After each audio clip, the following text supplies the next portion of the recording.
TGIF, y'all, we just finished day 49 of 80-Day Obsession. So this week has been the last workouts that we've done for month 2. So month 3 starts on Monday, and we're going to get a brand new set of workouts. And I'm excited. That's what's been so amazing about this program is there's always variety. There's always something new coming. And it's incredible to think that tomorrow is day 50 of the program, and then we'll only have 30 workouts left.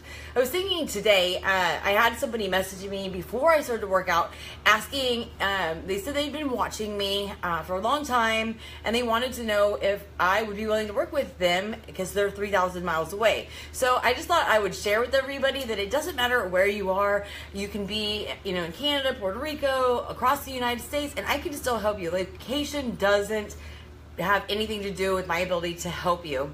If you are local, it's cool because we can hang out, we can work out together, but that really doesn't restrict me from being able to help you. And we're actually expanding into the UK later next month. So I just want to put that out there in case some of you have been watching and want some help but don't understand how it works. We have gotten ourselves into a major pattern with 80-Day Obsession. We've been working out every day at 11:30 my time, Central Standard Time, and it's been incredible to get in a routine. And it was a change because I used to work out in the morning, and I thought about switching it and going a day behind because we can actually access the hi husband. We can access the workouts a day after, but I decided to stick with it. And like my friend said today, you've already came this far, so you might as well stick to it. And so there's been a lot of accountability, and I know that a lot of people watch people like myself and instantly tell themselves that they can't do this. And I really think about when I started, I didn't have any routine, I didn't have any confidence in myself, and I didn't think that I could do this, but it just takes starting something. And I wanted to share something that I've been sharing every day from a book that I've been reading. I've been listening on Audible to a book called The 5-Second Rule by Mel Robbins. She has a TED Talk. There's stuff floating around on Facebook. I guess she works for CNN, but the book's pretty cool because, I don't know, I would just love to actually meet her, but she actually is reading it and she adds to it. But the concept I've shared over the last week or so about the 5-second rule. But I've been learning a lot about the way our brain functions. I've been talking about it a lot as well because so many people feel like they're so out of control over the things that they do, and they don't. Once you understand how things happen, then you can make the changes. So this is something that I literally stand corrected. Like procrastination, I literally have always felt like somebody's lazy, that they just don't want to work. Well, I was corrected. Well, I listened to the last chapter last night, and I re-listened to it today, actually from doctors or scientists, I don't know, somebody talking about that procrastination is not does not have anything to do with work, that it has everything to do with managing stress, and it's a coping mechanism. And I talk about this all the time, that I used to use drugs and alcohol as coping mechanisms, and then I use exercise now as ways, an outlet to get rid of stress, whatever. But I found out that procrastination has nothing to do with work, but everything to do with stress. And if you have stress that may not even have anything to do with your work, your brain, and you feel out of control because a lot of people don't have any control over it. You can control it, but they feel like it controls them.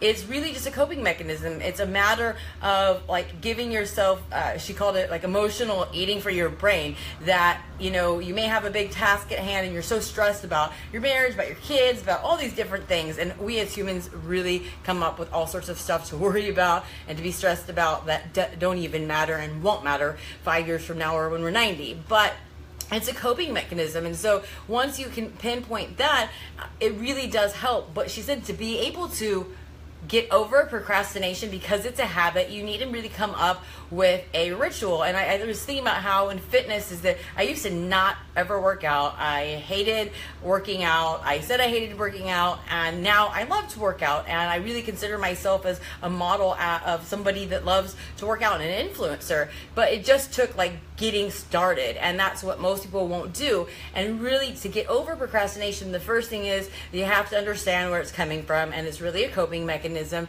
You're really not lazy. It's not that you don't like work. It has nothing to do with work. It's just that your brain gets a little bit of a vacation when you're numbing out watching Netflix or doing online shopping or whatever stupid thing you do to procrastinate doing the shit that you really need to do. But once you realize what it is, the first step is forgiving yourself. And I thought, wow, that is so big, because that's something that I notice all the time, like in the realm of what I do, is that people reach out, they want to get started, they're so, they have a compelling reason of why they need to lose weight or get healthy, but then they don't do it. And I hear this all the time where people are like, I know what I need to do, but I just can't make myself do it. And really, you need to forgive yourself. And that in the realm that I work in, there's people who've tried to lose weight, tried to do stuff, and they failed, and they don't forgive themselves. They don't at all, give themselves some grace. And I found a long time ago that when you can forgive yourself, it makes it so much easier to forgive others. And that's something that I really encourage you to do. If you are procrastinating, understand now that you're not a lazy fucker like I used to think. It has nothing to do with work, but you have to deal with your stress and forgive yourself for this. And don't be so hard on yourself. We all have such high expectations of ourselves, and when we hold ourselves to high standards, then we can't seem to do it, it really feels defeating. And then the next step is really to focus on who you are going to be. And I've shared that my coach and I have been running a special group sharing what we've learned through personal development, through our life coaches, with a special group. And so one of the assignments was to write a letter from the rocking chair. So I wrote letters for myself. Like I wrote one in January of 2016 that I was supposed to open this year on my 36th birthday. I still haven't opened it. Don't know why. That's another story. So, but now this one is like writing a letter from the rocking chair of the stuff of what you would tell yourself today, your current person. And so it's funny, when I did the assignment, because I've been doing the things along with the group, I had written that, it's, you've missed out, Mindy, on so much because you're worried about stuff that doesn't even matter, and it's robbed you from your joy. Because this is really important, that you need to understand that what you're doing now, you need to see how it's going to compound in the future. And that's my biggest thing, is I worry, I stress, and if I feel really happy about something, then I automatically start thinking and stressing out about how it's going to be taken away, and then you literally are robbed of your joy. And it's so funny, because I wrote that in my letter, and then I listened to this whole chapter in the book about procrastination, and they talked about the forgiveness, which I understand, and also that you need to be able to see yourself in the future and see if this is going to matter. And really, most of the time, that what we're stressed about really is not going to matter, or really is not going to happen. It was so funny how I wrote that and it happened. It's really the universe. I really truly believe that nothing's a coincidence. But that is something that's really going to be helpful. That they gave an example of a man that wrote into Mel Robbins. And so he was under high stress. He was going to school. He had just, had a baby. Finances were tight, and he walked into, I don't remember what he was doing. He was a professor, or he was going to be a professor, or something like that. It doesn't matter.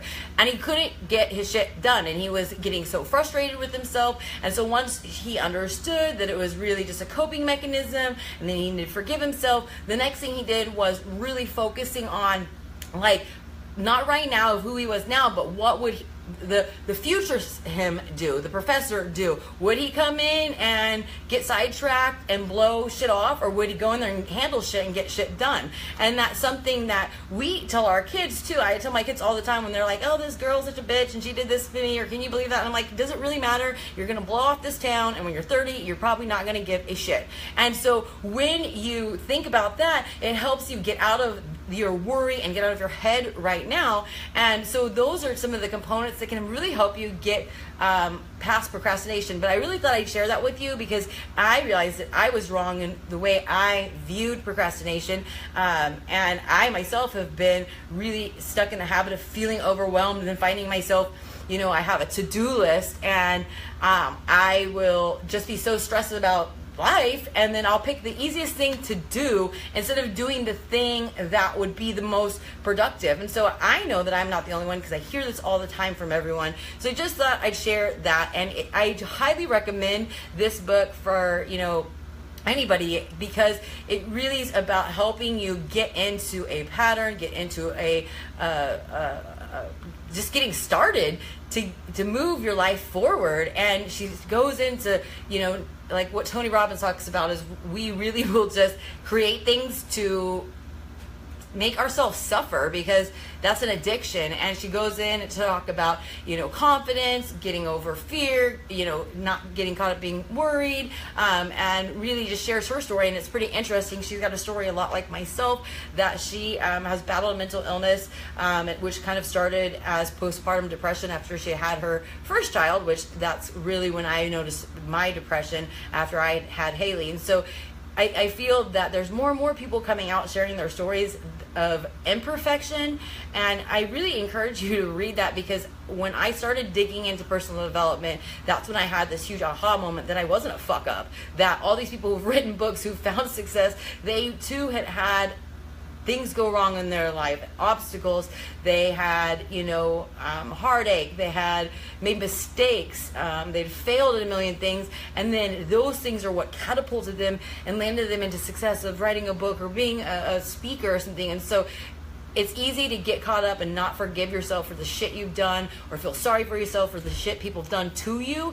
And once you can move past that and focus on the gratitude, of the situation, and realize that these are going to be your strengths, this is your story, then you'll find out that you should invest in yourself. And when you do invest in yourself, you'll find that these people are just like you. And I really feel like I need to spread the message, because so many people say, like, oh, I could never be like you, or oh, that person's so amazing but I could never do that, and they don't realize that they're just the same people. And that was the thing that was the most surprising to me 5 years ago, is that I always thought successful people were just born successful, and I was wrong. So I want to share this with you and just encourage you to do some personal development, read a book, because here's the thing is, if you keep your circle of influence small or always the same, you're never going to change. If your peers are always the same, and if you never grow your mind, then you're never going to change. I mean, I have lived my whole life thinking procrastination was just somebody being lazy and hating to work, and now all of a sudden, poof, I understand it completely different. And now I'm able to share this with you. And I notice all the time on Facebook that people don't talk anymore. They share memes, they share videos, they never share their voice. And reading a book, listening to a book, growing your mind is going to educate you, and it's going to make you an interesting person. It's going to give you something to talk about. It's going to give you something that once you have this aha moment, you're like, oh my God, I'm proud, myself that I made this change or whatever. So anyways, I'm a big advocate for personal development, because I really wouldn't be the person I am today without it. So anyways, I hope this has helped you understand procrastination better, just like it helped me.